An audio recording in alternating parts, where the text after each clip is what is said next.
Alors, nous sommes arrivés d'Af Quf Yud Het, de Baba Batra Quf Yud Het, pour le Shabbat, donc 24 Iyar. On était arrivé aux 4 dernières lignes de la page, 4 dernières lignes. On avait donc amené les 2 plaintes à propos de l'héritage de la terre d'Israël, celle des filles de Tzefra d'un côté et celle des enfants de Yosef avec Yehoshua. Alors on a dit, Abaïl a dit, de là on apprend que personne d'autre ne s'est plaint, parce que sinon on l'aurait écrit. Alors on a dit non, pourtant les Vnot Zelofhad, je peux te dire que les Vnot Zelofhad, on les a écrits parce que ça a servi leur plainte, puisque finalement Moshe Rabbeinu leur a donné raison. Et les Bnei Yosef aussi. Alors on a dit non, c'est pas vrai, parce que Bnei Yosef, Yehoshua ne leur a pas donné raison, puisqu'il leur a dit, finalement, si vous êtes nombreux, j'ai pas d'autre territoire à vous donner, allez vous cacher comme on a dit. La réponse à moi, elle a répondu, tu sais pourquoi on a écrit la plainte des enfants de Yosef dans le Navi? C'est pour te dire que c'est un bon conseil, qu'un homme doit faire attention au mauvais œil. Comme Yehoshua leur a dit, puisque vous êtes très nombreux, allez vous cacher dans les forêts, mais je ne peux pas vous donner donc d'autres territoires. Et là, il a dit donc dans les 4 dernières lignes, et c'est ce qu'il leur a dit donc Yehoshua. Le pasuk qui dit,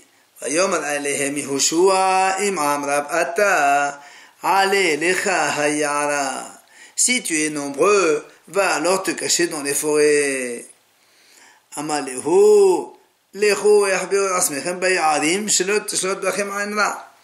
Il leur a dit alors dans ces cas-là, allez vous cacher dans les forêts, comme ça au moins on ne verra pas que vous êtes très nombreux et donc il n'y aura pas le mauvais œil sur vous.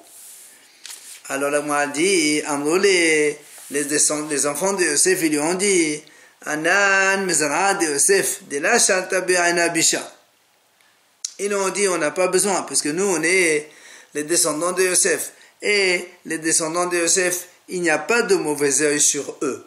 Pourquoi? Dirtiv, parce que le pasuk qui dit, quand Yaakov il a béni, il lui a dit, Moshe Rabbeinu, pardon, il a béni Yosef, il lui a dit, Ben Porat Yosef, Ben Porat Ali Ain, le fils de grâce Yosef et le fils de grâce Ali Ain.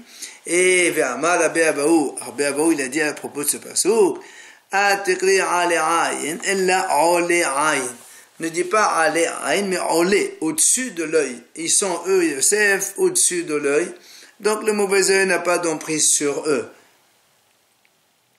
Et la Gemara ramène une autre interprétation de Rabbi Yosef et Rabbi Hanina, où on voit que Yosef n'a pas de mauvais œil sur lui ou ses descendants. C'est la bracha de Yaakov cette fois-ci, quand il leur a dit Vidgu larov bekerev haaras. Quand il a béni Ephraim et Menaché, il lui a dit ils se multiplieront comme des poissons à l'intérieur de la terre. Alors il dit Ma'adarim shebayam ma'im mechassim alehem en ha'in sholetet bahem av zara'u shel Yosef en ha'in sholetet bahem. De la même façon que les poissons, ils sont donc couverts sous l'eau et donc il n'y a pas de mauvais œil sur eux, eh bien la même chose, les descendants de Yosef aussi, il n'y a pas de mauvais œil sur eux. Maintenant on reprend ce qu'on a dit dans l'Almara. Meragilim on a dit donc que les explorateurs, ils n'ont pas eu de part dans la terre d'Israël, mais leur part a été donnée à Yehoshua et à Kalev, puisque parmi les 12 explorateurs, seuls Yehoshua et Kalev, ils ont bien parlé, les 10 autres ont mal parlé, et ils ont été donc tués. Alors, l'Agma a dit, d'où on apprend cela, où on a vu que c'est comme cela. Amar Ola, il a dit Ola. De Amar Kara, parce que le pasuk, on a vu un pasuk qui est marqué dans la Torah. Yehoshua ben Nun, Kalev ben Yefune, Hayu min ha'anashim hahem. La Torah a dit comme ça. Yehoshua et Kalev, ils sont les deux à avoir vécu par rapport donc à tous les autres explorateurs, les 10 autres qui sont morts. Alors l'Agma a dit Maï Hayu. Qu'est-ce que ça veut dire Hayu? Ils ont vécu, ils ont survécu aux autres. Et les Mahayu Mamash, si tu me dis que Béhémet, ils ont vécu, ça veut dire donc réellement vécu, ça tu n'as pas besoin. Pourquoi?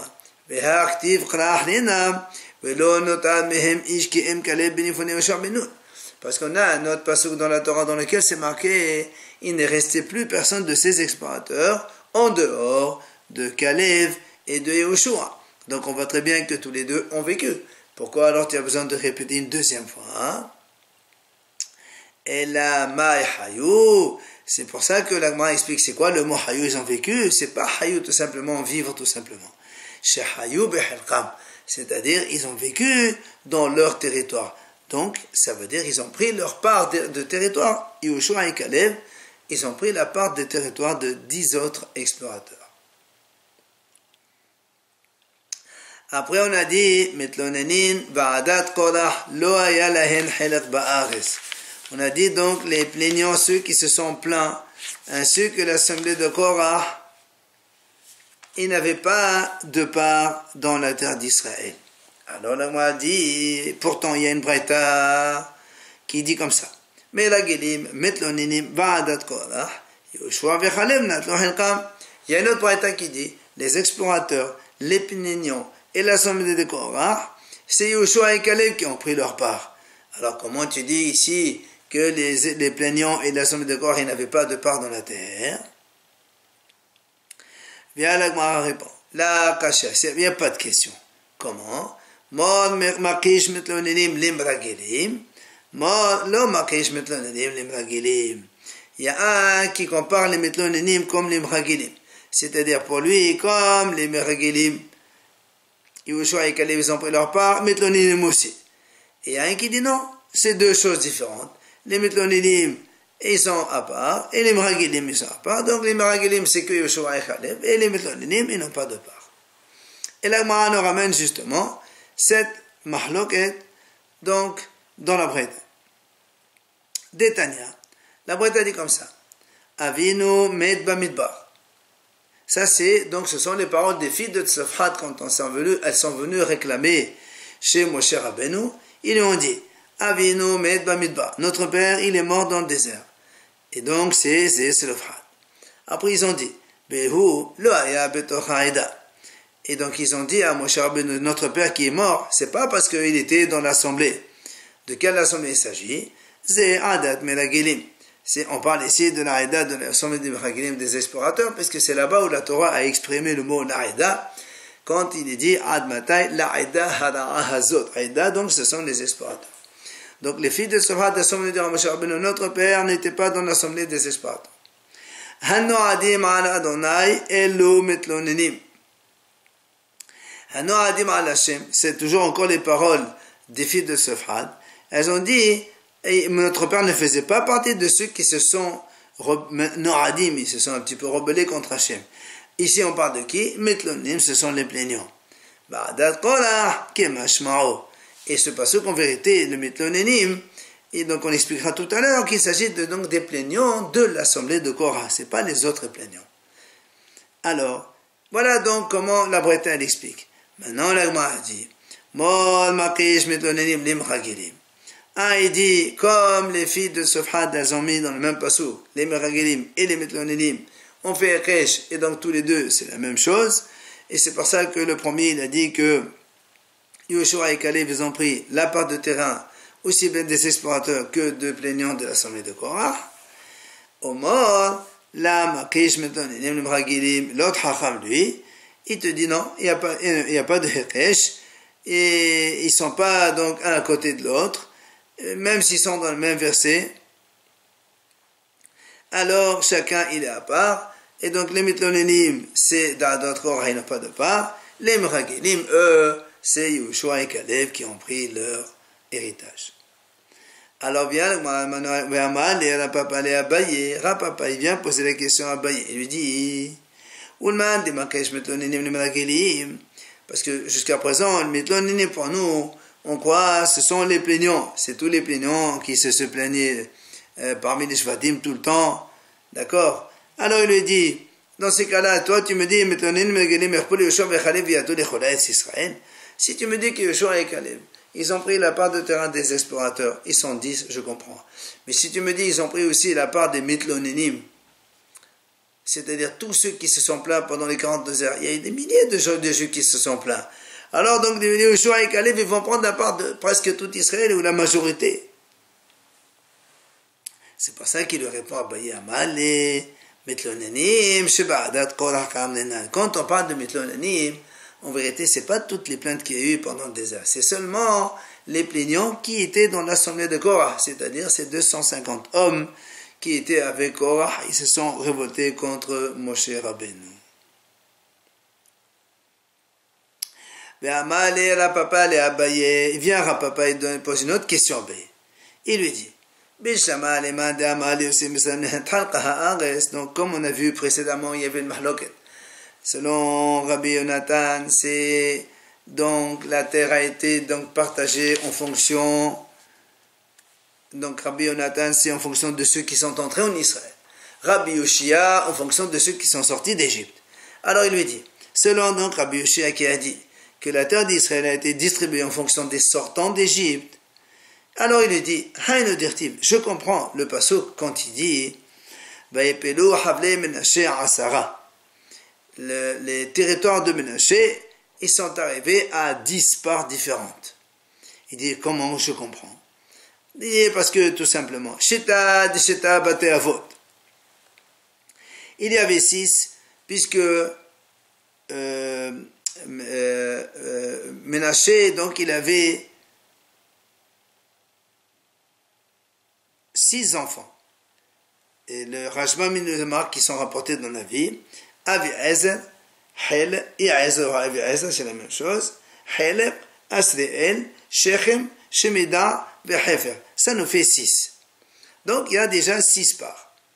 Maintenant, ça c'est les Bate Avot, donc les chefs de tribu. Les chefs dans la tribu de Menaché. Après, où on a les 10, Be'alba'a Didhu.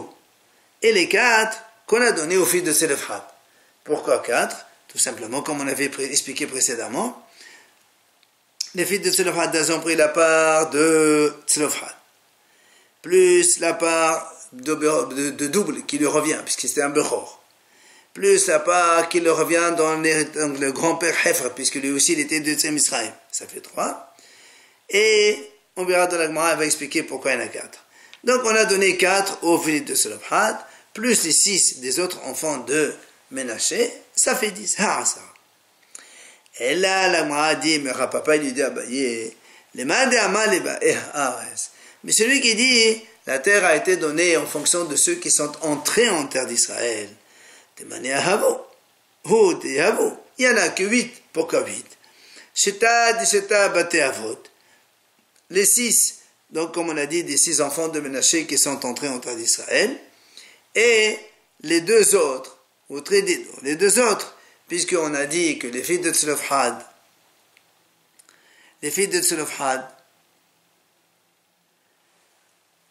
ils ne devaient pas, eux, comme on a dit, quand on partage la terre en fonction de ceux qui entrent, après on remet chez les parents, et donc ça nous fait Tzlofhad et Hefer, ça fait 2 parts, donc ça fait 8. Donc c'est la question. Comment alors on dit qu'il y en a 10? Alors vient la Gemara, il lui dit, attends, mais selon ce que tu dis toi, même si tu dis, même si on dit que, comme tu as dit précédemment, que c'est en fonction de ceux qui sont sortis d'Égypte, et on a fait le calcul, on a trouvé 6 pour les 6, donc pères de famille, les 6 enfants de Menaché, plus on a dit, Tzlofhad, il prend 2 parts, plus Hefer, ça fait 3, et 2 et 6, ça fait en total 9. Où tu es arrivé à 10? Et là, tu es obligé de me dire pourquoi une 10e? Parce qu'il y avait un autre frère qui est Niftar, et donc ce frère, comme il a une part dans la terre d'Israël puisqu'il est sorti d'Égypte, alors aussi il y avait une autre part qu'on a distribuée aux enfants. Donc c'est compréhensible. Alors si toi tu es obligé de dire qu'il y avait un autre frère supplémentaire qui est mort, et ben moi aussi je peux te dire, il y avait 2 frères qui sont morts, et donc 8 plus 10 égale 10, et ben, plus 2 égale 10, et donc moi aussi j'ai raison. Donc il n'y a plus de questions. Et là, Gemara nous ramène d'ailleurs des Tanya. La Braïta a dit comme ça. Natan teten lahem, lorsque Hachem il a dit à Moshe Rabbeinu à propos des filles de Selefhat d'ailleurs, il lui a dit, Natan teten lahem, tu vas leur donner, zona halat avehen. Ça c'est donc celle de Selefhat, comme on a dit, puisqu'il est sorti d'Égypte. Après la Torah a dit, Betoch ahi avehen, zona halat avi avehen. Ça c'est donc ceux de leur grand-père. Après, tu déplaces l'héritage de leur père à eux, ça c'est Helak Bechora. Et donc ça c'est la part de Bechora, puisque Tzefhad était premier-né, il fallait donner une part supplémentaire. Et il vient Rabbi Eliezer ben Yaakov Omer, Af Helak Ahi Avihem Natlu. Même la part du frère de leur père aussi, ils ont pris. Pourquoi? Shneema Naton Titen. Comme il y a marqué deux, Naton Titen, machma qu'il y en avait deux. C'est qui deux? Une, c'est donc de leur père, et l'autre de frère de leur père. Et donc on arrive à 10. Alors comment on peut expliquer celui qui a dit peut-être qu'il y aurait deux frères qui étaient morts? Et là on voit que par les psukim on est arrivé qu'à un seul. Alors il te répond, il a la dit, mais aussi dans la suite il y a marqué Ahuzat Nahala, c'est un mot qui en plus, et bien on considère que c'est une part d'héritage supplémentaire qui appartenait à un frère supplémentaire.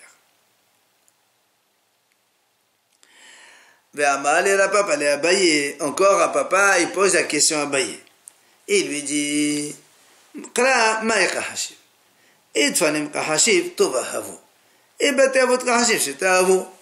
il lui dit, nous on ne comprend pas.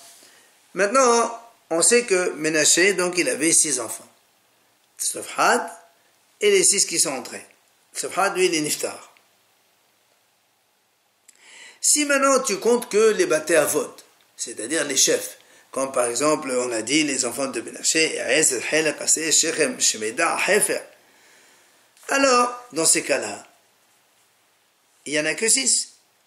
Pourquoi tu dis qu'il y en a 10? Maintenant, si tu me dis Tfalim Kahashim, non, puisqu'on a compté les filles de Tselofhad. Donc, si tu comptes les filles de Tselofhad, il faut compter aussi les enfants de tous les autres frères. Et là, ils sont beaucoup plus nombreux. Il n'y a pas que 4, il n'y a pas que 6, il n'y a pas que 10. Alors, qu'est-ce que c'est que le Navi, quand il dit il y en avait 10? Alors, on a dit, en vérité, on ne comptait que les Baté Avot, c'est-à-dire les 6 enfants principaux. Et on ne compte pas les autres petits-enfants, dont les filles de Tselofhad. Alors pourquoi tu as dit qu'il y en avait 10, et dans les 10, on a dénombré 4 qui appartenaient aux filles de Tselofhad? Il dit non, ça c'est pas pareil.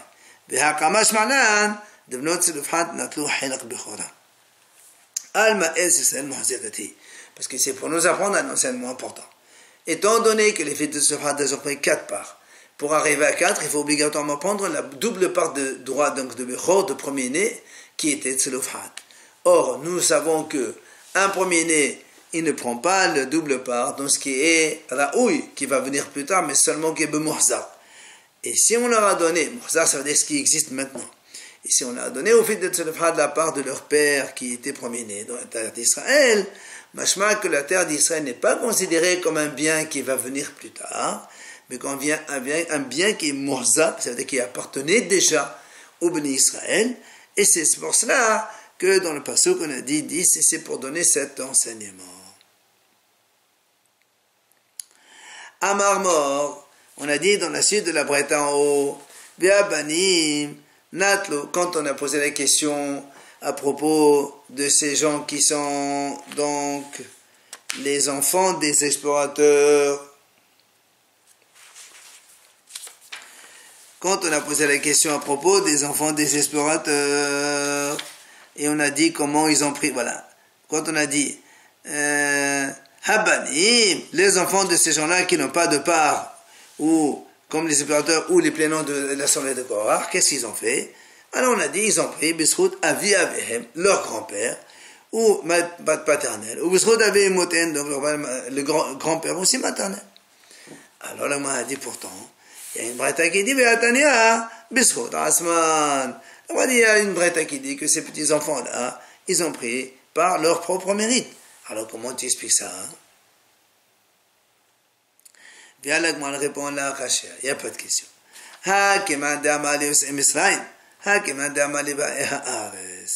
C'est simple, dit. Celui qui a dit, Bisrout Avi Avehen, donc par le mérite de leur grand-père, parce qu'ils pensent que la terre a été distribuée en fonction des sortants d'Égypte. Or, comme les petits-enfants, ils ne sont pas sortis d'Égypte, on leur donne la terre parce que c'est en fonction de leurs grands-parents.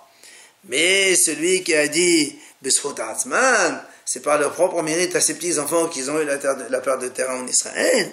C'est parce que lui, il pense que la terre d'Israël a été donnée en fonction de ceux qui sont entrés en terre d'Israël et pas en fonction de ceux qui sont sortis d'Égypte. Oui, ou bien je peux te répondre. Autre chose. Donc je peux te dire que pour les deux, c'est le même Chacham qui pense que la terre a été donnée à ceux qui sont entrés en Israël. Alors comment une fois tu dis B'schot Asman, une fois tu dis B'schot Aviavihem ou Aviamotehem, c'est pas un problème. La Pacha. Si l'enfant, quand il était petit, il avait moins de 20 ans, donc lui, même s'il est entré en Israël, il n'a pas droit de territoire, il faut plus de 20 ans. Donc celui-là, on va le donner par le mérite de ses grands-parents. Mais la Braïta qui a dit B'schot Asman, c'est parce que l'enfant, il a déjà atteint l'âge de 20 ans, et donc il pouvait prendre une part, parce que justement, il fait partie de ceux qui sont entrés en terre d'Israël après 20 ans.